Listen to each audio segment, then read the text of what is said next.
Bagaimana jika waktu adalah uang, dan setiap detik benar-benar menentukan hidup dan mati? Bayangkan, kau hanya punya 24 jam untuk hidup, dan satu-satunya cara bertahan adalah membeli waktu dengan bekerja, berjudi, atau merampok. Di dunia ini, orang miskin mati muda dan orang kaya hidup selamanya. Dan inilah In Time. Yuk mulai ceritanya. Cerita terjadi di masa depan ketika para ilmuwan menggunakan teknologi rekayasa genetika untuk akhirnya mengatasi masalah penuaan manusia. Menjadi muda selamanya, bahkan abadi, kini menjadi tujuan nyata yang bisa dikejar umat manusia. Masalahnya, jika semua orang bisa hidup abadi, maka sumber daya di bumi akan cepat habis. Untuk mengendalikan pertumbuhan populasi, para ilmuwan menanamkan semacam penghitung waktu nano ke dalam rantai genetik setiap bayi yang lahir. Ketika seseorang mencapai usia 25 tahun, tubuhnya akan berhenti menua. Cerita dimulai ketika semua orang terlihat seperti berusia 25 tahun. Pada saat yang sama, penghitung waktu hidup mulai muncul di pergelangan tangan mereka. Sejak detik itu, setiap orang hanya punya waktu hidup 1 tahun. Ketika penghitung waktu mencapai 0, nyawa mereka akan berakhir seketika. Untuk mendapatkan waktu tambahan, kebanyakan orang harus bekerja keras demi mengumpulkan waktu. Karena itulah, dalam dunia masa depan ini, waktu menjadi satu-satunya mata uang yang berlaku. Mulai dari roti, obat-obatan, transportasi, hingga tempat tinggal, semuanya harus dibayar dengan waktu hidup. Mereka yang menguasai sumber daya waktu menjadi kaum elit di puncak piramida sosial, menyimpan jutaan tahun kehidupan di bank waktu mereka. Sementara itu, rakyat jelata harus bekerja keras di jalur produksi untuk menukar waktu demi memperpanjang hidup mereka.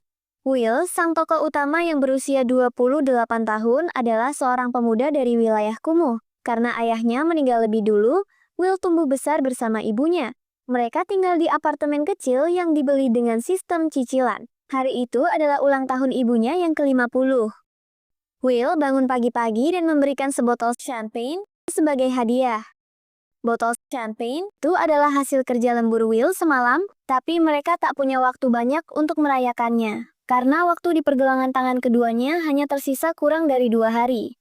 Jadi mereka harus segera bekerja agar tidak mati saat waktu habis. Selama 2 hari ke depan, ibu Will harus bekerja di pabrik. Keduanya sepakat akan merayakan ulang tahun di malam lusa sambil menikmati champagne. Sebelum Will pergi, ibunya menggenggam tangannya dan mentransfer setengah jam waktu untuk sarapan. Dalam dunia ini, waktu adalah uang yang berwujud, dan transfer bisa dilakukan hanya dengan berjabat tangan. Setelah berpisah dengan ibunya, Will segera membeli sarapan. Tapi dia terkejut karena harga barang naik setiap hari. Kopi yang kemarin hanya 2 menit, kini menjadi 4 menit. Saat mesin kasir memindai pergelangan tangannya, waktu hidup Will berkurang 4 menit. Sebagai rakyat jelata yang hidup dari waktu ke waktu, Will tidak berani membuang-buang waktu sedikit pun. Setelah meneguk kopi dengan cepat, ia segera bergegas ke pabrik tempatnya bekerja. Di jalanan, pemandangan orang mati mendadak karena kehabisan waktu sudah menjadi hal biasa. Will, seperti warga lainnya, sudah terbiasa dengan pemandangan ini. Demi mengumpulkan waktu hidup, Will bekerja dengan giat sepanjang hari. Setelah pulang kerja malam itu, ia mampir ke sebuah bar di dekat pabrik untuk bersantai sejenak. Di sana, sahabat baiknya, Borel, sudah lebih dulu mabuk berat. Saat melihat Will, Borel menunjuk seorang pria berjanggut tak jauh dari mereka, dan memberitahu bahwa pria itu berasal dari zona kaya. Ia adalah seorang miliuner waktu yang memiliki ratusan tahun umur dan tampaknya sangat suka minum. Borel sangat iri karena pria itu bisa membeli alkohol sesuka hati tanpa berpikir 2 kali. Will pun menoleh ke arah pria yang dimaksud. Tanpa sengaja, Will memperhatikan seorang pria berpakaian rapi yang sedang mengawasi si miliuner dengan tatapan mencurigakan. Pria itu adalah anggota geng pencuri waktu, kelompok kriminal yang sering merampok waktu dari orang lain. Jelas sekali, si miliuner menjadi target selanjutnya. Meski hidup Will hanya tersisa 1 hari, ia tetap memperingatkan si miliuner agar segera pergi. Namun belum sempat si miliuner bereaksi, beberapa anggota geng tiba-tiba masuk dan mengepungnya. Para pengunjung bar panik dan segera melarikan diri. Borel berniat kabur bersama Will, namun Will memilih bersembunyi di sudut gelap, berharap bisa membantu si miliuner. Pemimpin geng tidak langsung bertindak kasar. Ia pura-pura menantang si miliuner bermain adu panco secara adil. Jika si miliuner menang, ia boleh pergi dengan selamat. Terpaksa si miliuner menyanggupi. Namun sebelum mulai, ia minta izin ke kamar mandi karena ingin buang air kecil. Pemimpin geng akhirnya menyuruh salah satu anak buahnya mengawal si miliuner. Will diam-diam mengikuti mereka, memukul si penjaga lalu membawa si miliuner kabur lewat pintu belakang. Setelah menyadari pelarian mereka, para perampok segera mengejar. Will akhirnya membawa si miliuner ke pabrik kosong untuk bersembunyi sementara. Selama persembunyian, si miliuner menceritakan kenyataan pahit. Kenaikan harga di zona miskin belakangan ini ternyata disebabkan oleh manipulasi dari para elit kaya. Karena waktu hidup tidak bisa diciptakan, maka agar mereka hidup lebih lama, para kaya harus mengambilnya dari rakyat miskin melalui sistem yang menindas. Namun, menurut si miliuner yang sudah hidup lebih dari 100 tahun, hidup abadi bukanlah berkah. Ketika hidup tidak memiliki akhir, maka makna dari kehidupan pun perlahan menghilang. Mengetahui bahwa waktu Will hanya tersisa kurang dari 1 hari, si miliuner bertanya, "Jika kamu punya banyak waktu, apa yang akan kamu lakukan?" Will tak bisa menjawab dengan pasti. Ia hanya berkata bahwa jika punya waktu lebih, ia tidak akan menyia-nyiakan 1 detik pun. Mungkin tersentuh oleh jawaban Will, atau sebagai ungkapan terima kasih, karena sudah menyelamatkannya. Keesokan paginya, saat Will masih tertidur, si miliuner mentransfer semua sisa waktunya sebanyak 110 tahun kepada Will. Ia hanya menyisakan 5 menit untuk dirinya sendiri. Ketika Will bangun, ia terkejut melihat penghitung waktu di pergelangan tangannya kini menunjukkan 110 tahun. Ia mencari-cari si miliuner, tapi hanya menemukan tulisan di jendela berdebu, "Jangan sia-siakan waktuku." Lewat jendela pabrik, Will melihat si miliuner duduk di pagar sebuah jembatan, menunggu ajal tiba. Menyadari maksudnya, Will segera berlari ke arah jembatan, namun sudah terlambat. Saat ia tiba, penghitung waktu si miliuner telah mencapai 0. Will hanya bisa menyaksikan tubuhnya jatuh dari jembatan, dengan wajah penuh kesedihan dan ketidakberdayaan. Setelah diam cukup lama, Will akhirnya sadar dari keterpukulannya.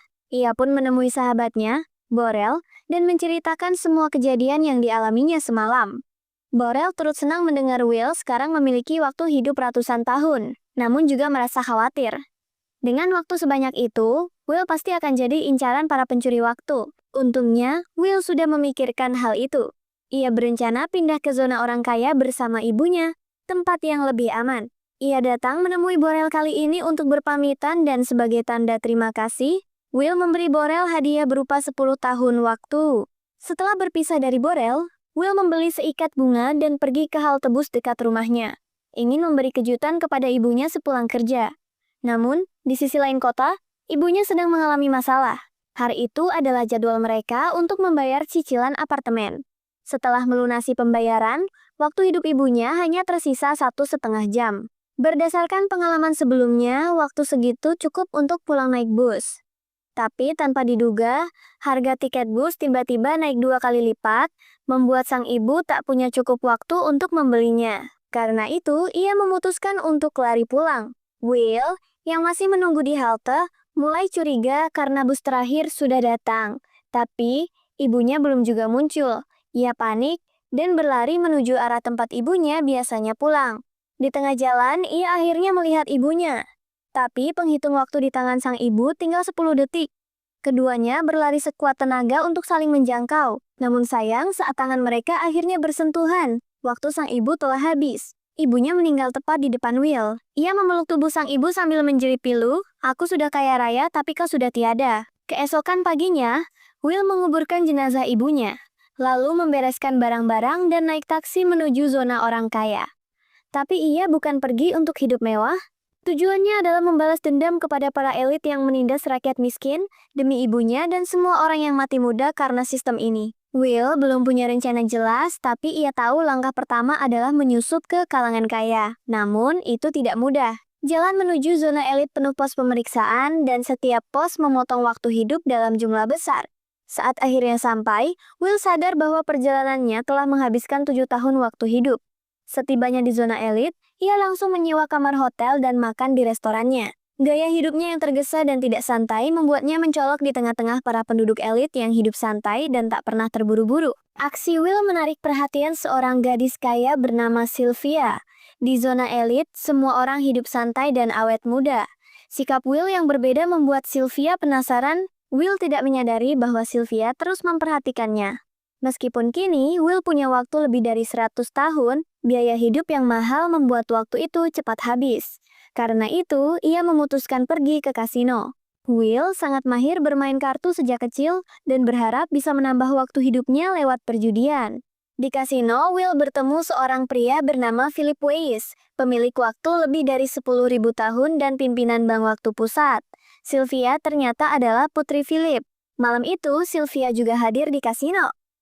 Will menunjukkan keberaniannya dalam permainan kartu dan berhasil mengalahkan Philip memenangkan 1000 tahun waktu. Philip, yang terkesan dengan kemampuan dan ketenangan Will, mengundangnya menghadiri pesta malam berikutnya di rumahnya. Sylvia yang menyaksikan pertandingan itu, mulai tertarik pada Will. Keesokan sore, Will menggunakan 60 tahun waktunya untuk membeli sebuah mobil mewah, lalu mengendarainya ke villa milik Philip Weiss. Villa itu sudah dipenuhi tamu undangan, suasana glamor, dan penuh kemewahan. Di aula utama, Will disambut langsung oleh Philip, bersama 3 wanita yang cantik dan tampak seumuran. Mereka adalah istri Philip, putrinya Sylvia, dan ibu mertuanya. Karena semua orang di dunia elit berhenti menua di usia 25, ketiganya terlihat seperti 3 saudara perempuan. Dalam pesta itu, Sylvia secara aktif menghampiri Will dan mengajaknya berbincang. Ia sebenarnya sudah menebak bahwa Will berasal dari zona miskin. Yang mengejutkan Will, Sylvia malah mengungkapkan bahwa ia iri dengan kehidupan di zona miskin. Menurut Sylvia, meskipun hidup di sana singkat, orang-orang justru lebih menghargai waktu dan berani mengejar hal-hal yang ingin mereka lakukan. Sementara di zona elit, kehidupan yang abadi justru membuat orang takut mengambil risiko, hidup terlalu hati-hati, dan khawatir kehilangan waktu. Sylvia sendiri sangat terbatasi. Setiap kali keluar rumah, ayahnya selalu menyuruh pengawal untuk mengawalnya demi keselamatan. Hal ini sangat mengekang kebebasannya. Will tidak terlalu mengerti perasaan Sylvia, tapi ia tidak membantah. Sebagai gantinya, Will mengajak Sylvia pergi ke pantai yang ia lihat saat datang ke villa. Bagi orang miskin, pemandangan seperti itu hanya bisa diimpikan. Di pantai, Will melepas bajunya dan berenang bebas di laut. Sylvia terinspirasi oleh keberanian Will, akhirnya ikut terjun ke laut. Saat air laut menyentuh tubuhnya dan ombak membelai kulitnya, Sylvia merasakan kebebasan yang belum pernah ia alami sebelumnya. Di bawah suasana santai dan menyenangkan itu, hubungan antara Will dan Sylvia menjadi semakin akrab. Tak lama kemudian, mereka mendengar suara Philip memanggil putrinya. Tak ingin ketahuan, Sylvia buru-buru menarik Will kembali ke daratan dan mereka segera kembali ke pesta seolah tak terjadi apa-apa. Namun, beberapa polisi waktu tiba-tiba datang ke villa dan langsung meminta untuk memeriksa Will. Polisi menemukan tubuh si miliuner yang pernah ditolong Will di zona miskin, dan kamera pengawas menunjukkan bahwa Will adalah orang terakhir yang terlihat bersamanya. Terlebih lagi, waktu hidup Will mendadak melonjak 110 tahun. Polisi mencurigai Will telah membunuh si miliuner dan mencuri waktunya.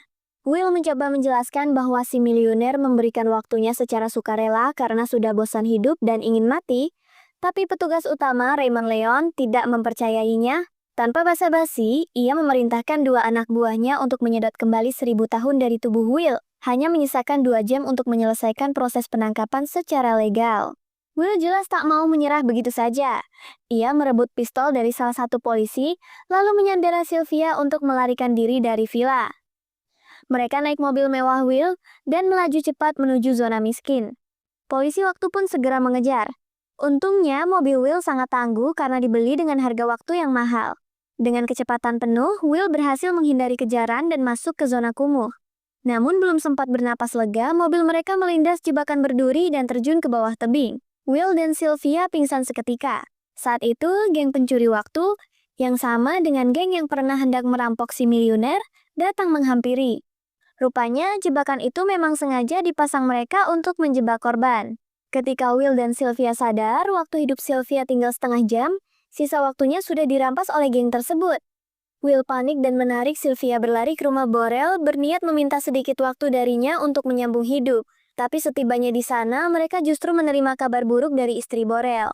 Setelah mendapatkan hadiah 10 tahun waktu dari Will, Borel menggunakannya untuk membeli alkohol, mabuk berat, dan akhirnya meninggal karena gagal menjaga waktunya. Will sangat terpukul. Niat baiknya justru berujung pada kematian sahabatnya. Tapi tak ada waktu untuk bersedih, karena ia dan Sylvia hanya memiliki beberapa menit waktu hidup. Dalam kondisi genting itu, Will melihat anting berlian Sylvia. Ia segera membawanya ke pegadaian terdekat dan menukarnya dengan waktu hidup 1 hari untuk masing-masing dari mereka. Setelah bisa bernapas sejenak, Will yang sudah kehabisan cara, memutuskan untuk menghubungi ayah Sylvia, Philip Weiss. Ia mengancam, jika sebelum matahari terbit Philip tidak mentransfer 1,000 tahun waktu ke bank darurat di zona miskin, maka Sylvia tidak akan selamat. Meski Philip secara lisan setuju dengan tuntutan itu, tapi dalam hatinya ia ragu. Setelah berpikir panjang, ia tetap tidak rela mengorbankan 1,000 tahun waktunya demi putrinya sendiri. Sambil menunggu apakah Philip akan memenuhi tuntutan atau tidak, Will membawa Sylvia ke apartemen kecil tempat ia dulu tinggal bersama ibunya. Meskipun ruangan itu sempit dan sederhana, Sylvia merasa nyaman. Sisa-sisa kehidupan ibunda Will masih terasa di sana, dan suasana hangat itu mendekatkan hati mereka. Malam itu mereka berbicara panjang lebar. Hubungan mereka semakin dalam. Tapi, keesokan paginya, keduanya kecewa karena Philip tidak mengirim waktu seperti yang dijanjikan. Meskipun begitu, Will memutuskan untuk membiarkan Sylvia pulang. Untuk berjaga-jaga, Will memberikan pistol hasil rampasan padanya agar bisa melindungi diri.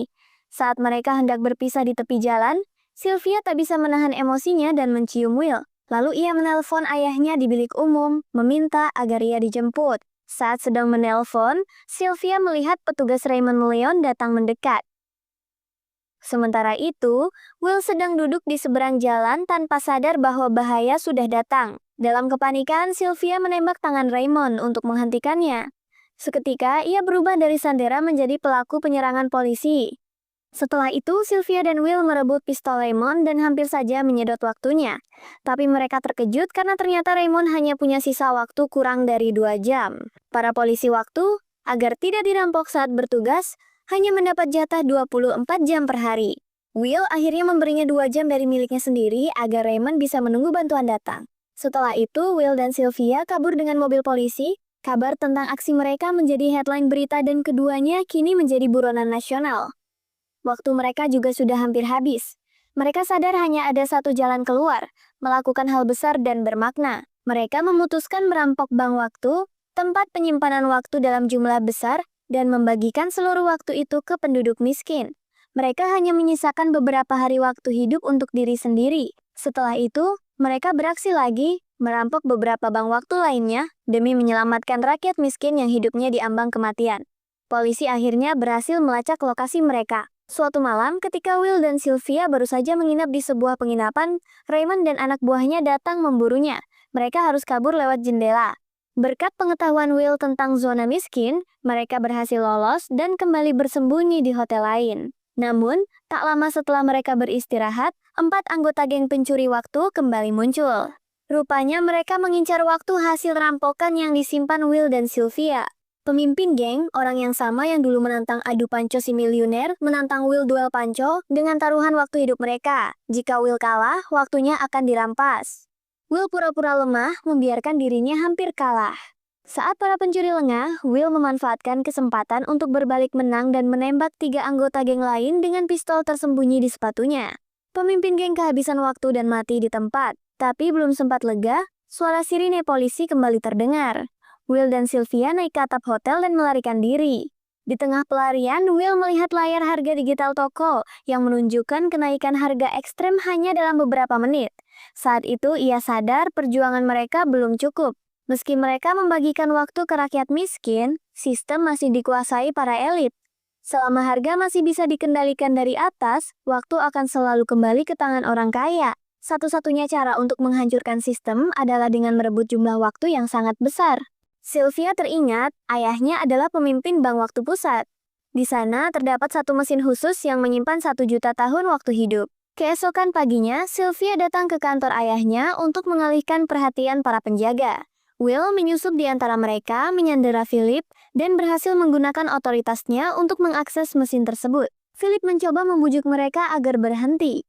Menurutnya, walau niat mereka baik, tetap saja tidak akan mengubah sistem secara permanen. Selama orang ingin hidup abadi, akan selalu ada yang mengorbankan orang lain demi waktu. Namun Will dan Sylvia tidak menggubris. Mereka membawa kabur mesin penyimpan waktu dan kabur dengan mobil anti peluru milik Philip. Polisi dipimpin Raymond segera melakukan pengepungan untuk mencegat mereka sebelum waktu itu jatuh ke tangan rakyat. Namun berkat mobil tahan peluru, mereka berhasil menerobos barikade dan sampai di zona miskin. Mereka segera membagikan seluruh waktu di mesin itu kepada warga, membuat rakyat bersorak gembira. Melihat Raymond kembali mengejar mereka, Will dan Sylvia berbaur dengan kerumunan dan melarikan diri. Tapi mereka belum sempat menyimpan waktu untuk diri mereka sendiri. Dalam perjalanan menuju tempat persembunyian lama yang masih menyimpan beberapa mesin penyimpan waktu, Raymond menghadang mereka. Namun tiba-tiba Raymond pingsan dan mati di tempat, penghitung waktunya sudah 0. Ternyata ia terlalu sibuk mengejar mereka dan lupa memperpanjang waktunya. Will dan Sylvia juga nyaris kehabisan waktu. Tapi mereka melihat mobil polisi Raymond tak jauh dari situ. Mereka tahu bahwa setiap mobil polisi menyimpan cadangan waktu 24 jam. Will lebih dulu mencapai mobil dan menyambung waktunya, sementara Sylvia masih berjarak beberapa meter dan hanya tersisa 10 detik. Will melompat keluar dan berlari sekencang mungkin menuju Sylvia. Dalam detik-detik terakhir sebelum waktunya habis, Will berhasil menggenggam tangan Sylvia menyelamatkan nyawanya. Cerita berakhir dengan penduduk zona miskin kini memiliki kehidupan yang lebih layak berkat 1 juta tahun yang dibagikan. Banyak dari mereka pindah ke zona elit dan batas antar kelas sosial mulai memudar. Sementara itu, Will dan Sylvia memilih melanjutkan perjuangan mereka, mencuri dari yang kaya untuk membebaskan yang tertindas demi benar-benar mengubah dunia. Di dunia di mana waktu adalah segalanya, Will membuktikan bahwa satu orang bisa mengguncang sistem. Bukan soal berapa lama kita hidup, tapi apa yang kita lakukan dengan waktu yang kita punya. Kalau kamu berada di dunia ini, kamu bakal pilih apa? Hidup selamanya dalam kemewahan, atau mengorbankan waktu demi keadilan? Kalau suka cerita seperti ini, jangan lupa like dan subscribe. Sampai jumpa di kisah seru berikutnya.